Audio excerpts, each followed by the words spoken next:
आज की वीडियो काफ़ी इम्पोर्टेंट है और आज हम 3 कंपनीज़ के बारे में डिस्कस करेंगे। ओवरऑल इंडियन स्टॉक मार्केट थोड़ा डाउन चल रहा है, लेकिन इन तीनों कंपनीज़ को लेकर कुछ अपडेट्स आ रही हैं, कुछ खबरें आ रही हैं, उस पर हम नज़र डालेंगे और जानने की कोशिश करेंगे कि अब आगे सेमीकंडक्टर सेक्टर में क्या होने वाला है, खासकर इन कंपनीज़ में क्या होने वाला है।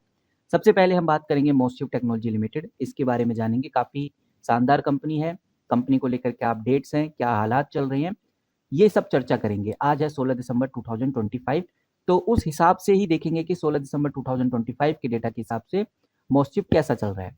उसके बाद हम बात करेंगे नेटवेब टेक्नोलॉजी की। नेटवेब टेक्नोलॉजी में भी क्या अपडेट है, इसके ऊपर भी चर्चा करेंगे। लास्ट बट नॉट लीस्ट यानी कि काइनस टेक्नोलॉजी इंडिया लिमिटेड, ये कंपनी गाइस काफ़ी अपडेट लेकर सामने आ रही है और इस कंपनी को लेकर जो भी शानदार खबरें हैं वो आज हम इस वीडियो में डिस्कस करने वाले हैं। तो वन बाय वन करके समझते हैं, लेकिन उससे पहले एक बार मार्केट का हाल देख लेते हैं। इंडियन स्टॉक मार्केट आज आप स्क्रीन पे देख सकते हैं, पूरे लाल निशान में आपको नजर आएगी।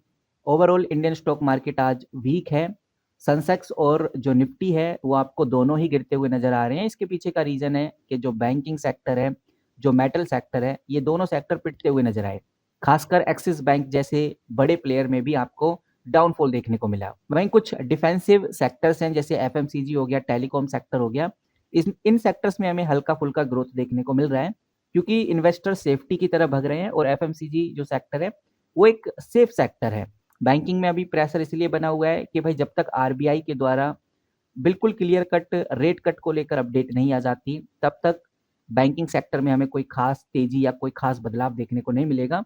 तो देखते हैं कि भाई अब ओवरऑल क्या अपडेट हमें देखने को मिलती है। फिलहाल कुछ बेहतरीन खबरें मैं आपके सामने रखूंगा जो कि कहीं ना कहीं सेमीकंडक्टर सेक्टर से जुड़ी हुई हैं, और ये खबरें नेटवेब टेक्नोलॉजी, काइनस टेक्नोलॉजी और मोस्टिव टेक्नोलॉजी से रिलेटेड भी हैं।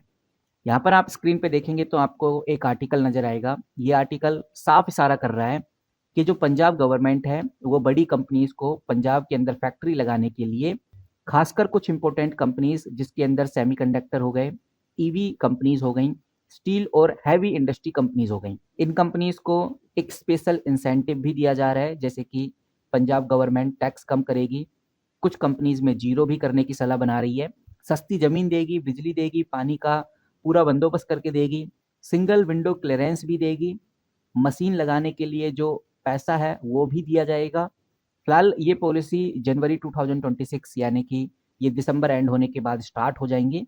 तो कहीं ना कहीं पंजाब गवर्नमेंट सेमीकंडक्टर सेक्टर में अपनी रुचि दिखा रही है और ये अच्छा भी है। इससे ओवरऑल सेमीकंडक्टर सेक्टर में हमें बड़े बदलाव देखने को मिलेंगे, जिसका बड़ा इम्पैक्ट काइनस टेक्नोलॉजी, मोस्टिव टेक्नोलॉजी, नेटवेब टेक्नोलॉजी जैसी कंपनीज में होने वाला है। वहीं यहाँ पर आप देखेंगे तो सीएनबीसी टीवी के द्वारा एक आर्टिकल पब्लिश किया गया है। ये आर्टिकल है 15 दिसंबर 2025 का, जो आप इधर स्क्रीन पे देख सकते हैं। और इस आर्टिकल के अकॉर्डिंग एक बात साफ नजर आ रही है काइनस टेक्नोलॉजी को लेकर कि भाई काइनस टेक्नोलॉजी 2 दिनों से रिबाउंड को एक्सटेंड करने की कोशिश कर रही है, यानी कि अपने आप को ग्रो कराने की पूरी कोशिश कर रही है। क्योंकि जो स्मॉल कैप वर्ल्ड फंड है उसने काइनस टेक्नोलॉजी के अंदर खरीदारी की है।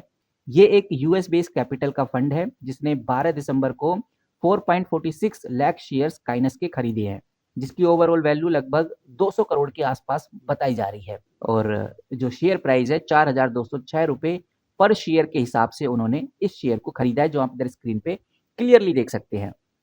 इसी वजह से गाइस काइनस टेक्नोलॉजी का अभी फिलहाल मार्केट में काफ़ी ज़्यादा नाम है। हर कोई काइनस टेक्नोलॉजी को सर्च करे हुए है। और ये जो कंपनी है काइनस टेक्नोलॉजी, ये ईएमएस सेमीकंडक्टर कंपनी है। ये company electronic manufacturing service provide करती है, जिसको ईएमएस भी बोलते हैं। यानी कि ये कंपनी दूसरी कंपनीज के लिए इलेक्ट्रॉनिक्स बनाती है, उनको असेंबलिंग भी करती है। सेमीकंडक्टर एंगल की बात करें तो कंपनी सेमीकंडक्टर में डायरेक्टली इन्वॉल्व नहीं है, यानी कि कंपनी चिप डिजाइन नहीं करती, बल्कि ये कंपनी बैकएंड का काम करती है। वहीं इस कंपनी की जो ओएसएटी या पीसीबी फैसिलिटी है उसको लेकर भी कुछ बातें हैं जो हमें पता होनी चाहिए। ओएसएटी यानी कि outsource semiconductor assembling and testing. जब कोई भी चिप बनती है, सेमीकंडक्टर चिप बनती है, तो उसके बाद उसकी पैकेजिंग और टेस्टिंग का काम किया जाता है, वो काइनस टेक्नोलॉजी करती है। वहीं पीसीबी फैसिलिटी में भी कंपनी काफ़ी आगे है। पीसीबी यानी कि प्रिंटेड सर्किट बोर्ड में काफ़ी तेज़ी से कंपनी बढ़ रही है, और जैसे जैसे ईवी बढ़ेगा, इंडस्ट्रियल इलेक्ट्रॉनिक्स बढ़ेंगे, डिफेंस बढ़ेगा, कंज्यूमर इलेक्ट्रॉनिक्स बढ़ेंगे, तो पीसीबी की डिमांड तेज़ी से बढ़ने वाली है। ये एक स्टेबल डिमांड है, बट मार्जिन इसके अंदर बहुत अच्छे होते हैं। फिलहाल काइनस टेक्नोलॉजी की बात हो ही रही है, तो अभी जो CRISIL है, उसके द्वारा काइनस को लेकर कुछ इंपॉर्टेंट बातें बताई गई हैं।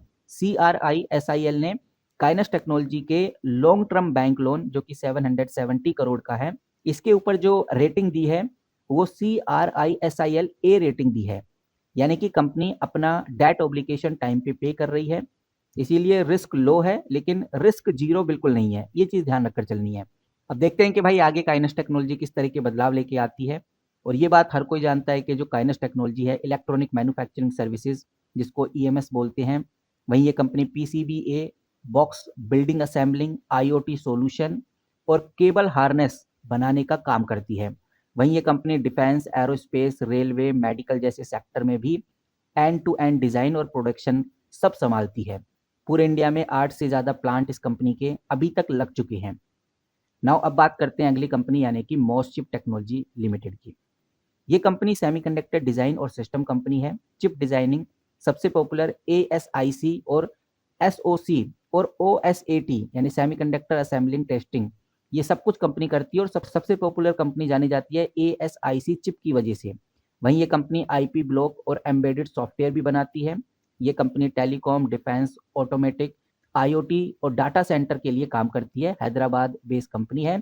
और अगर आप इस कंपनी का मार्केट में आज का हालात देखेंगे तो आप इधर स्क्रीन पे देख सकते हैं। हालात की बात करें तो लगभग 1.89% का डाउनफॉल इस कंपनी में अभी हमें देखने को मिल रहा है। थोड़ा नीचे चलेंगे तो हमें ऑर्डर बुक भी देखने को मिलेगा आज का, और ऑर्डर बुक के हिसाब से 45% बाय क्वांटिटी है और 54% सेल क्वांटिटी है, यानी कि सेलर्स ज़्यादा एक्टिव हैं इस कंपनी में, बायर्स कम एक्टिव हैं। तो ओवरऑल ये एक बड़ा रीजन है जिसकी वजह से मार्केट में आज मॉसचिप आपको नीचे गिरता हुआ नजर आ रहा है। दूसरा, इंडियन स्टॉक मार्केट भी आज पूरे लाल निशान में है, तो उसका इम्पैक्ट भी मॉसचिप में हमें देखने को मिल रहा है।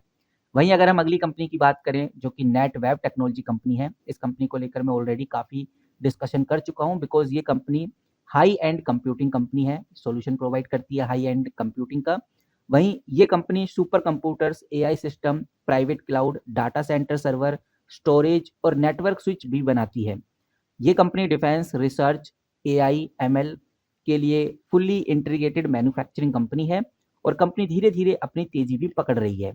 अगर हम NSE के ऊपर डेटा चेकआउट करें तो यहाँ पर आप देखिए, मैं रिफ्रेश कर देता हूँ तो हमें साफ नजर आ रहा है कि लगभग 1.61% का आपको इधर डाउनफॉल देखने को मिलेगा। और नेटवर्क टेक्नोलॉजी भी आज हमें गिरती हुई नजर आ रही है और ऑर्डर बुक भी वही संकेत देगा कि लगभग 65% सेल क्वांटिटी है, एक बड़ा नंबर सेल क्वांटिटी की तरफ देखने को मिल रहा है। 34% बाय क्वांटिटी है, जो कि साफ इशारा करता है कि सेलर्स बहुत ज़्यादा एक्टिव है नेटवर्क टेक्नोलॉजी में फिलहाल अभी तो, और जो बायर्स है वो बहुत कम एक्टिव हैं। अब देखते हैं कि भाई क्या सिनेरियो, क्या अपडेट हमें इन तीनों कंपनीज में फिलहाल देखने को मिलती है। लेकिन जो सबसे ज़्यादा ध्यान रखने वाली कंपनी है वो है काइनस टेक्नोलॉजी इंडिया लिमिटेड, क्योंकि इस कंपनी को लेकर बड़ी खबरें देखने को मिल रही हैं, अपडेट्स देखने को मिल रही हैं और इस कंपनी के ऊपर हमें बड़ी हलचल देखने को आगे मिल सकती है।